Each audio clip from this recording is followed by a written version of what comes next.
எல்லாருக்கும் வணக்கங்க.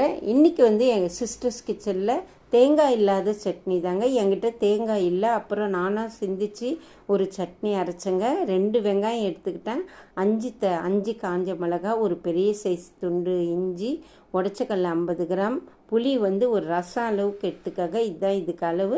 போடும்போதே நீங்கள் செக் பண்ணி பார்த்துக்கங்க. காரம் வந்து நீங்கள் தேவையான அளவு வந்து போட்டுக்கோங்க. இஞ்சியும் அதே மாதிரி உங்களுக்கு நிறைய பிடிக்கலன்னா தேவையான அளவு போட்டுக்கங்க. நான் பெரிய சைஸ் துண்டு இஞ்சி எடுத்துக்கிட்டேன். செம்ம டேஸ்ட்டாக இருந்ததுங்க. யோசிக்காமையே அரைச்ச சட்னிங்க இது. இதை வந்து நான் ஃபஸ்ட்டு வந்து துவையலாக யூஸ் பண்ணிக்கிட்டேங்க. நான் கூழுக்கு தான் யூஸ் பண்ணிக்கிட்டேன். அதுக்கப்புறம் வந்து அதிலே வந்து தண்ணி கலந்து சட்னியாகவும் தாளிச்சிட்டேன்.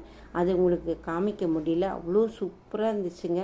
தாளிச்சா சட்னி, தாளிக்கலைன்னா துவையல், 2 விதமாக யூஸ் பண்ணிக்கலாம். அவ்வளோ டேஸ்ட்டாக இருந்து. தண்ணி ஊற்றினாலும் தப்பு இல்லை, டேஸ்ட்டு ரொம்பவே நல்லா இருந்தது. ட்ரை பண்ணி பாருங்கள். பிடிச்சிருந்தால் லைக் பண்ணுங்கள், ஷேர் பண்ணுங்கள்.